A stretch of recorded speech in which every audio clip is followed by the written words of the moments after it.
Hello and welcome to Castle's Corner. I'm Coach Castle, back with Quincy. Week 7 update, recap, summarization of everything that's occurred this week. So you got your home gym last week. Didn't use it that much. You said you're going to use it this week. Yeah. Cardio had to get better this week. Workouts had to improve this week. A lot of things had to change. Yeah. So anybody who tuned in last week for the week 6, at the very end of it, Quincy made some very bold declarations that they were going to be finishing this week. How did you do? So one of the declarations was that I would get 6 days of handstand practice in, and I probably only got 2 days of handstand practice in. I also said I would get 3 days of perfectly following my morning routine, and I didn't follow it perfectly one time actually. So I decided to modify it, and I made some changes, and I know what I'm going to do for the coming days. But what I did do was I said I would do 4 workouts this week, or like the week that just happened, and I did 5 workouts, yeah! And 4 of those were at my house, 3 of those were in the home gym that I made, and then 1 at like a different area. And I feel really good about that I made myself do that, and I took some videos of that, so you should see it. But Cardio? Cardio. Yeah, that's another great one. I didn't make a goal on the podcast about that, but it was, it came to my attention that the cardio I was doing before was kind of Sally-ish. It was going run, walk for like 40 minutes, and it wasn't as effective as doing a straight shot of like running for 15 minutes, for example. So this week I got a lot better at making myself go farther because I developed a system that worked for me. If I can go to a friend's gym with them and use the treadmill and watch a very violent TV show, it always helps me to run faster. And because of that, I watched Attack on Titan Season 4, and I got 4.5 miles of straight running. So I felt very proud about that. That was right after Cass was like, "You're screwing up cardio." So then after that, I did almost 5 miles, which is what our goal is very soon. Now, when it comes to the jogging and the treadmill, I'd also like to point out, by the way, that jogging on a treadmill is harder than jogging outside. Oh, really? It is, and the reason for that is you're forced to maintain a consistent pace on a treadmill, whereas outside, as you well know, if you get tired, you can slow down a little bit, you can speed up a little bit, you can fluctuate your speed. On a treadmill, it's just non-stop, find a rhythm, stay with it. That's why most people actually do better cardio on a treadmill. It's more effective, and on top of being more effective, as you pointed out, it's easier because you can distract your mind with something, and then opposed to you having to observe your surroundings to make sure you're not tripping and falling and this and that and the other, you can just go strictly autopilot. Your body becomes a machine. It performs the same repetitive motion over and over and over, and while your brain is distracted doing something else, you don't even notice. Yeah, and we're not dealing with the Florida heat. You're not dealing with the Florida heat, or drivers, or dogs jumping at you when you run by them, or whatever it may be. So it just makes it considerably easier. Well, let's talk about vacuums, because I got to say, you impressed me with your vacuums this week. Yesterday you came over and I said, let's check your vacuums together. Your vacuum is damn near close to being as good as mine. The only issue is just, as you well know, you still have that very thick layer of fat that's covering and obscuring, but your actual vacuum itself is really good. It's quite good. So why don't you talk about that? So every day, pretty much, for the past month, I have been taking a video as soon as I wake up, before I eat, doing a vacuum practice, and I'm very impressed and proud that it has paid off when I didn't think that it was really that much of a difference or impressive, and Coach saw it, and he complimented me, so that felt really good, and pretty soon, like, I'll probably upload a video of my compilation, and I've already seen with the fat loss from my videos, like, you can see it work a lot better, and it's making me really excited. And like he said, that it improves your waist and your ability to contract those muscles. So I'm very looking forward to how my midriff will start looking. It's actually, just I have other videos in the vacuums. If you guys don't know what it is, I have videos how to do it, what it is, where all that stuff on my channel. But so I just was going over your notes before you got here. A combination of the fat loss and the vacuums. I mean, it's a lot of it is the vacuums. We'll go over. Well, you've seen my videos. I explain why it works the way it does. But you've lost 9 centimeters off your waist in just 2 weeks, and that's primarily because of vacuums. Because you're not losing that much fat off your stomach right now. It's not going up that quickly. That's primarily from you doing your vacuums, which is quite literally just causing everything to tighten up. Yeah, it's why. I mean, if you do these, you have a very nice tight waist. Your gut doesn't stick out. You don't get that big bloated belly. You just don't, because your body's naturally controlling itself. It's like if you see somebody in the hospital who's been in a coma for 2 or 3 years, they look like a skeleton. All their muscles are atrophied. They're all shrunken up. They have trouble moving and everything else, so on and so forth. As soon as they get into rehab and they start rebuilding their muscles and getting all that stuff back again, well, they obviously move a completely different way. They hold themselves a different way because their body is now structurally sound. It has muscles where it's supposed to be. Most people, they don't breathe right. Most people, they don't do vacuum exercises. They don't have any idea that they're supposed to train these muscles to be healthy. I mean, this is why people have back problems. This is why people can't pick up things. This is why people constantly complain about all these aches and pains. It's just lack of knowledge and applying 1 minute a day. It's not hard to do. And I mean, it's pretty cool getting to see the inside of your ribs, and you suck everything. It's kind of fun anyways. But it's really cool because you didn't tell me why I was doing vacuums at first. I just did them, and I had no idea why, but I just trusted in the process, and I'm very proud of where I've come. But I didn't realize why I was doing it. Now, well, I should actually touch on that. Lots of times in the beginning with my clients, I'm sure everyone has a million questions about everything. And I get that, and I do encourage questions, and again, I'll address this to anybody listening here. If you're my clients, you want to be my clients, whatever. The thing is, it's mostly need to know. Now, if you really are curious about an explanation, I'll tell you or send you a video or something. But as you know, the more information you get, that doesn't mean you retain it all. If I overload you with information, you have already forgotten half of it by the time you leave.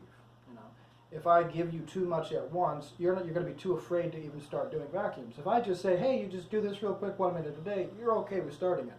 If I say you have to do this every single day in this particular way, doing it like this, exactly like this, blah, blah, blah, blah, you're not going to want to do it. That's why a lot of the information is need to know. I don't teach you about biomechanics as soon as we started working out. I said, do it like this, do it like this. And then every time we trained together, I gave you just a little bit more information. And now it's all starting to come together for you. But in the beginning, again, if I had just given you everything in the beginning, you wouldn't have understood. It would have been overloaded. Nothing would have worked. You would have been afraid. But just to point that out. But let's get back to sleep. Sleep has been hard for you to come by. Let's put it that way. A lot of that, I think, is scheduling for you. You have to make sleep a priority if it's not. Now, we discussed this last week, but I'll just reiterate briefly. If you're not sleeping enough, your body's not repairing. Your body's not going to be digesting fat. Your body's not going to be happy and healthy. You're going to have brain fog. You're not going to have the desire or the willpower to do your workouts. Your battery will be depleted. Sleep is freaking crucial. I mean, I'm not going to get into big lists here, but trust me when I say anybody who's successful prioritizes sleep. You have to sleep. Many times in my life I go without sleep, but I always make sure, and by the way, there's no such thing as catching up. But I always make sure that when it's time to sleep, I sleep. So you know for a fact I take naps all the time. Now my naps are 5 or 10 minutes, but they're enough to get me through the day. If I'm feeling like I'm running low on sleep, if I feel the brain fog coming in, if I'm watching my schedule and I'm seeing that I'm not getting my days done all the way, that is usually directly correlated to my sleep, because everything else I know is generally on point. The thing that usually is not is my sleep. So if that happens, you know how we do our post-its, we do our goals every day. Well, sleep then becomes one of my priorities. If I have to knock off a video, if I have to knock off writing a magazine article, if I have to knock off something from my schedule, so be it. But that means I get an extra 3 or 4 hours of sleep, so I sleep 8 or 9 hours. Again, so be it, because in the long run, that will increase my productivity, my lifespan, my health, everything in the long run. The working, it's a slow game. You're not going to get what you want immediately. You're going to be playing this game for years and years and years and decades and decades and decades, and it just gets harder.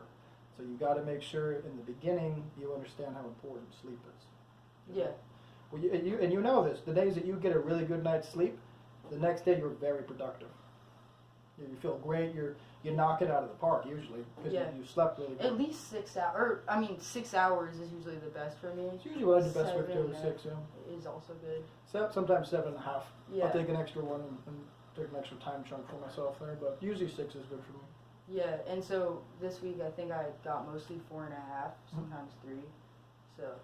Now we should touch on this real quick. You're going away for 2 weeks soon. Yes. So what's going on with that? So I'm probably gonna go next week, and so that'll be the first couple weeks of month 3 of my weight loss transformation journey. And I fully intend to every day still be on my cardio and my weightlifting, my workouts. So what we are going to do is construct a mobile gym system. We have some pulleys. He showed me how to attach it to a branch or some type of bar, and I fully intend to, every time I stop to piss, like maybe I don't know how I'll do it exactly yet, but I'm thinking I'll do like a set every time we stop somewhere, and or I'll do like a 20-minute jog. Something. Yeah. Something. But I am a little bit worried about the cardio being an hour of like cardio, and especially running cardio. But best to do when everybody's sleeping. Yeah, I know. But I mean, for me, that's how I always do things when I go on road trips or vacations or something. I don't want to spoil the fun for everybody, and I'm not like taking myself away from the fun. You know what I mean? So what I do is I just wake up an hour and a half early before everybody else does, and I go to bed an hour and a half early before everybody else does. That's all I do. I say, guys, I'm going to bed early tonight, good night. And then I wake up before they do. I do my cardio, I do my workout, and I meet them for breakfast. But for me, it's easy. There's no interference. I'm completely alone. Nobody bugs me. Everybody's sleeping. It's perfect. Mm-hmm. And I say you have to do that. I mean, for example, a set of my shoulder day. I timed it yesterday out of curiosity. That's why I'm telling you. So I timed my shoulder day. So me doing my 4 shoulder exercises, that's my front delt, my lateral delt, my rear delt, and then doing my shrugs for my traps. And that's 4 exercises.